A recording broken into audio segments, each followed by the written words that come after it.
Hello, everyone. Welcome to Season 3, Episode 12 of Going the Distance. I'm Nicholas Delgado, and I'm your host for everything to do with high school running in Central Illinois. Make sure to follow us on Instagram and other socials at Going the Distance IL, and tune in every Wednesday for a new episode. Also, check out our new website at www.goingthedistance.co. There's a lot I have in store for you today, including a really great special guest, so stick around for that.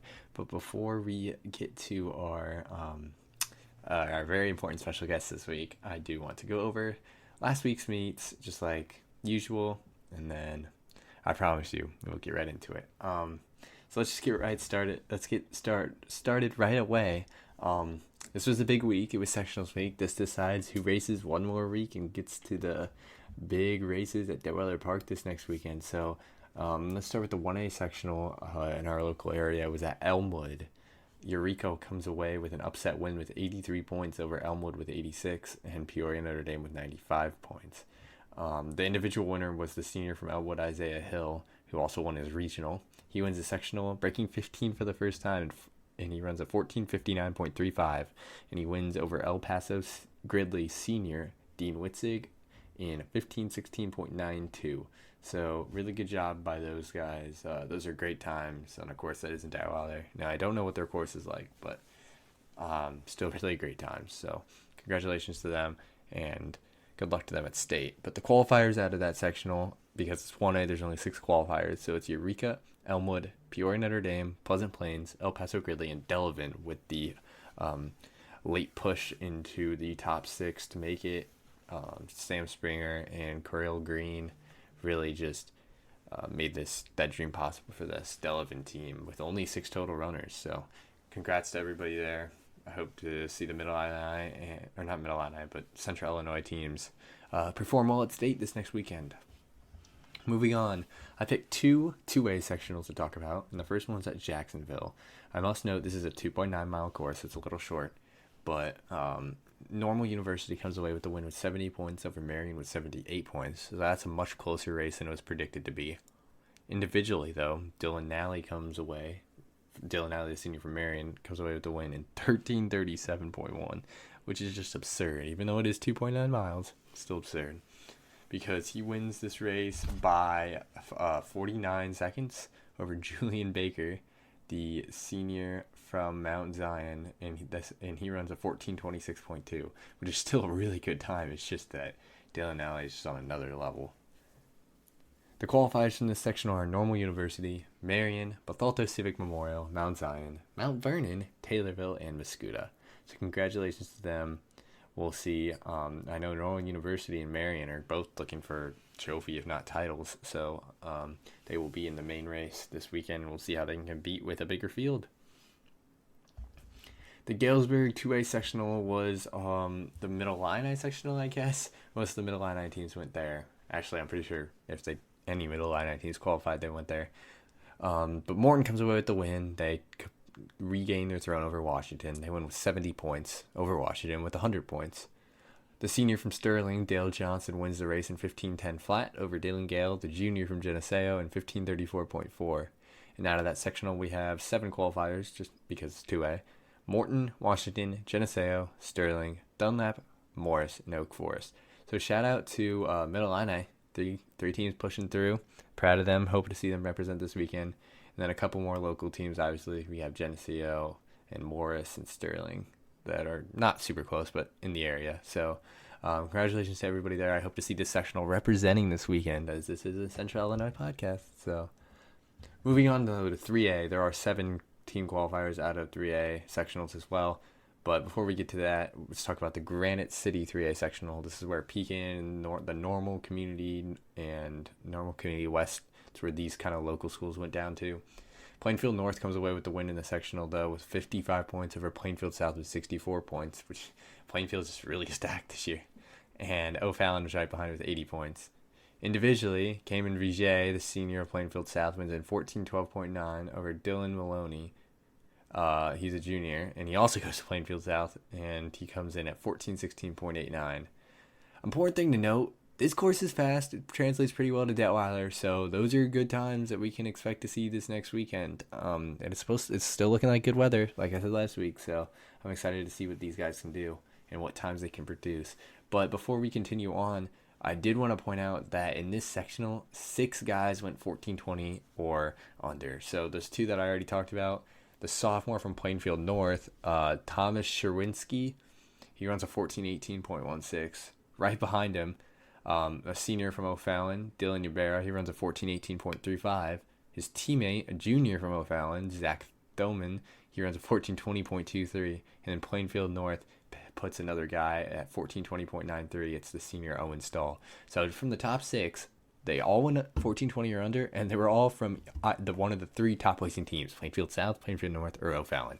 So really strong showing from them. They got great top runners. If their bottom scorers can make their way up in that state and get in the state race, put themselves ahead of the big pack, whatever team can do that the best is going to come away with the win, in my opinion. But don't forget about Downers Grove North up from Chicago. They're going to be coming down and ready to fight. They won their sectional by a lot, so which is what I'm getting to right now, actually. But before we get to that, I did want to talk about the state qualifiers from that sectional. Like I said, there's 7. It's Plainfield North, Plainfield South, O'Fallon, Edwardsville, New Lenox, Lincoln Way Central, Yorkville, and Oswego East. So congratulations to them. Individually, we did have a few people qualify from the Central Illinois area, so good luck to them at state. I hope to see you guys representing.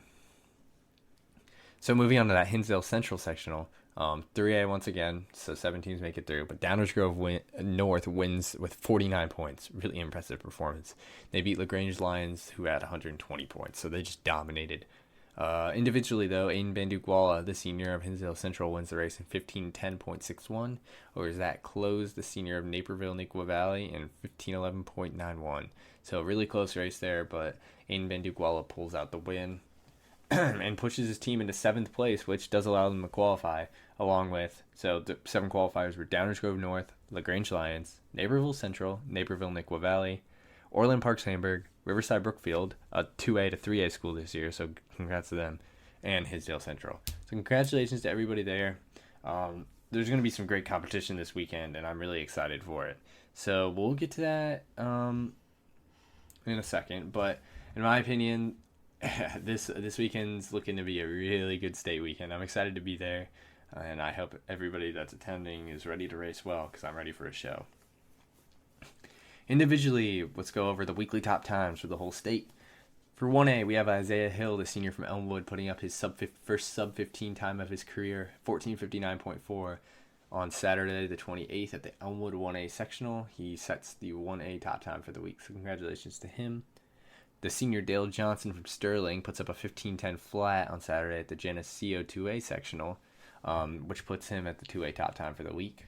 And finally, at the Granite City 3A sectional on Saturday, Cammy Vijay puts up the 3A top time. He's a senior from Plainfield South, like we've already talked about, and he runs a 14:12.90 to come away with the win. And so congratulations to those 3 guys, setting up really great times. And an important note, the 1A and 2A top times for the whole season stay the same, but for 3A, Cammy Vijay's 14:12 does cement him as a 3A season top time. So congratulations to him. He is now up on the board. But funny enough, 3A is the slowest top time out of the 3 classes. So I know 1A's is a bit inflated because of the St. Joseph Ogden road race, but by 0.4 seconds, 3A is the slowest, which is unlike what we usually see. Moving on to runner of the week, I chose Mason Hart, the senior from Normal U High.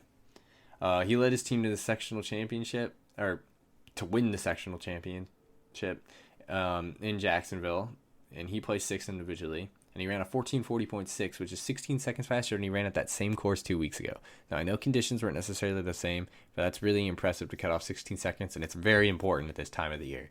So he's shaping into good form right before the state finals, which is why I gave him local runner of the week. Statewide, I chose the senior from Hinsdale Central, Aiden Bandukwala, because he won a really tough Hinsdale Central sectional in 15:10.61. And he's continuing to win his races. He didn't really have as strong of a start to his season as I would have thought, and some other people would have thought, but he's continuing to win his races as we approach state, so I had to give him runner of the week. And he, like I said, he's got a great win over great competition this past Saturday, and he edged out Zach Close, who's a very strong runner, and he's showing it this year. So congratulations to him. Oh, another thing I wanted to point out about him. I already mentioned it earlier, but he did lead his team to the last qualification spot for state. So that is something to add to his resume. And he does not have to attend alone. He will have his team behind him at the state finals at Detweiller this weekend. So congratulations to him. And the final thing before we get to our special guest, which is super awesome. I'm really excited to show you guys who we have. But I just want to go over the state finals. So obviously, Detweiller Park has been home to the state finals for many years. It's a really, really fun weekend. The weather's looking to be really great. 1A, 2A, 3A, boys and girls races. Everybody's coming down, ready to perform. I'm excited to be there. 1A, we're looking for our local teams like Elmwood, Eureka, El Paso to perform. 2A, Morton, Washington, Dunlap to perform. And 3A, got some individuals, but be looking for Downers Grove North, Plainfield South, Plainfield North. They're O'Fallon. And honestly, there are crazy things that can happen this week. Some fast times. Dylan Alley's 13:37 this week is absurd. Cayman VGA's 14:12 is also crazy. There's going to be some great competition this weekend. So I'm encouraging you, if you want to watch some good cross-country races, come out this weekend. It might be a little chilly in the morning, but as we get into the afternoon, the temperature's looking pretty nice. It's supposed to be dry, no rain or snow or ice or anything. So if you want to watch a cross-country race, it's going to be a great one to come out and watch at Detweiller Park on Saturday. So make sure to check that out. But to learn more about some of the benefits to having the state finals in Central Illinois, I have Jim Mattson from News 25 here to talk to us today. So let's get right into that interview. I'm very excited to introduce my guest this week. He's well known in the area for being a television and radio sportscaster on 25 News. He's a sports director. So I'd like to welcome Mr. Mattson to Going the Distance. So thank you so much for coming on. I appreciate it. Looking forward to talking a little cross country with you. Before I get started, I just wanted to give you a shout out and your daughter and the Morton volleyball team who won their regional tonight at Limestone. Yeah, it's an exciting night. It's a little stressful being a dad, but the daughter handled the pressure better than dad, and they won the regional. So congratulations to all the regional champs. It's an exciting time when the postseason arrives in any sport. So I appreciate you saying that. Yeah, awesome. It's really fun getting into these postseason events, which is kind of why I wanted to have you on. So obviously we know that Detweiller Park has been the host for the IHSA cross country state championships for the past 53 years, only pausing in 2020 during COVID. So how special is it to have this race held in Central Illinois, and how do you feel that impacts our community? Oh, I think it's unbelievable. I think it's so underrated. How many people come to watch this? I think, Nicholas, I'd say it's probably the biggest attended sporting event year after year after year in Peoria. I mean, we might get 10,000 for a Bradley Drake game last year, but they get double that for cross country. And I can't think of a sporting event in Peoria that draws the crowds and the enthusiasm and the state championship. And obviously, you multiply that by all the big meets that are at Detweiler throughout the year, the Peoria High meet, the Peoria Notre Dame, the first to the finish. I mean, thank God Peoria's got Detweiler because it brings in all kinds of tourism money. And I'm just amazed even when they have the Detweiler at dark, how kids come from Wisconsin, Indiana, Iowa. I had a bunch of nephews who were Iowa cross country kids, and man, they wanted to come test themselves at Detweiler and compare their time. So Detweiler certainly has a Midwest tradition, and it's a draw for Peoria that I don't think people truly appreciate. Yeah, so Detweiler is very well known in the area, obviously, like you mentioned, through Detweiler Dark, some of those big meets like first to the finish, and it draws in those people. So, leading into that, we've had some fast times this year, led by Dylan Nally, who's the senior from Marion High School. He's flirting with times under 14 minutes. So, what do you think the possibility of seeing a new course record being set this year is, with the current course record being at 13:49.86? I know it's obviously really hard to get to what he's accomplished, but that draw, like you said, everybody's wants to come run at Detweiler and test their skills because it's known for being fast. So what are your opinions on Dylan Nally and his course record?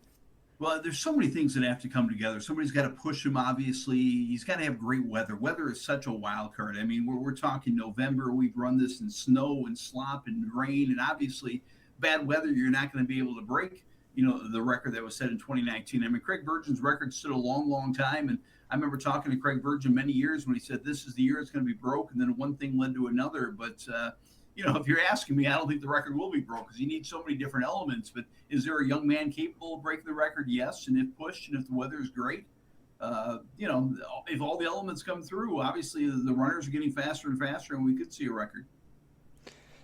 So Dylan Nally, obviously, a very impactful runner. He's made a lot of people just really passionate about the sport with his really fast times. I mean, even nationwide last year at the Nike Midwest Regional, he ran in the top 20, I believe. So what are some other standout runners or teams that you've covered during your tenure as a sportscaster, and what made them noteworthy? Well, I mean, I love the chase. I love the guys that have gone after the state champion or the state record. I should have taken some notes, but the Derrick kid from Nequa Valley in the mid 2000s, 2006, 2007, I was just fascinated by the Lucas Versbekas of Sandburg, 2010, who obviously went on to a great running career. But I'm a local guy, so for me, it's the 309 kids, the kids from Eureka's dynasty and their 4 straight state championships.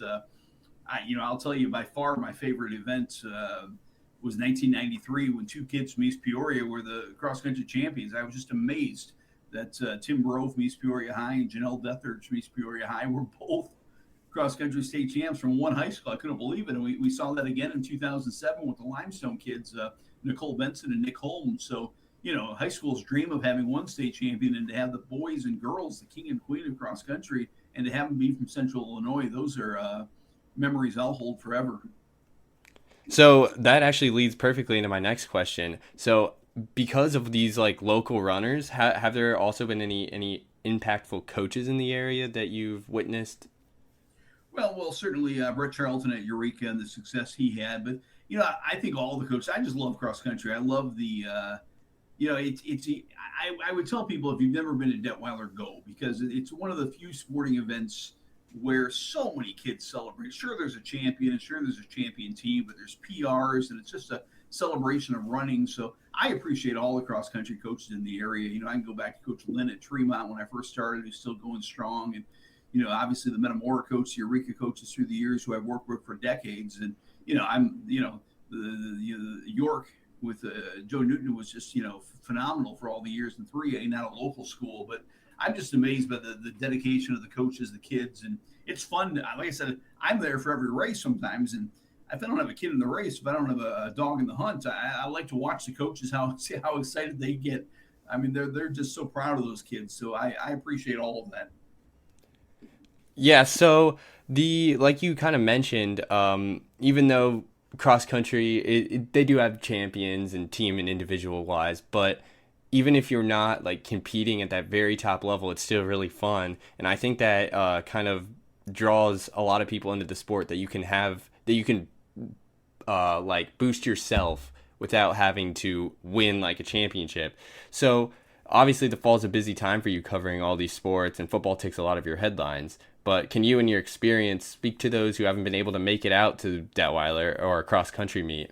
And like you already kind of explained what makes an exciting sport, but that teamwork that goes into that sport, can you just kind of elaborate a little more on what makes cross country so special? Well, I would tell you twofold. Number one, it's beautiful. I mean, when the leaves are turning, Detweiler is gorgeous. All the colors at the starting line when that gun goes off, and there's all the different uniforms and all the kids. I always think the finish line is the most confusing place because, I was at the finish line last week at the normal 2A regional.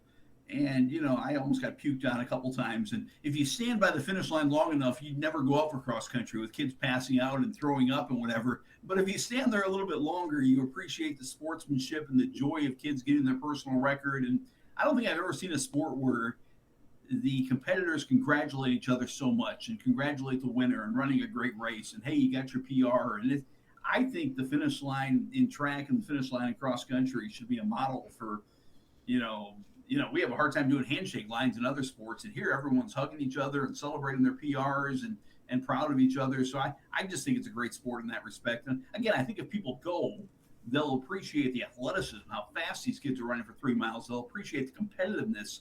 Kids trying to get 50th place or 51st place and sprinting at the finish line, they'll appreciate the sportsmanship, though, I guarantee it. Yeah, so I think that's definitely something that really just makes cross country for me at least just really stand out is just even if you're not like you said and like I said, even if you're not competing for that top spot, even if it's 50th or 70th, like even everybody can get into it. The spectators, all the parents, you can be running and just see somebody achieve another their own goals, and it's really just the community of runners that I felt since I've joined has been really awesome. So thank you Well, so much for thank you yeah, so much for taking your time out of your busy schedule and coming on my podcast.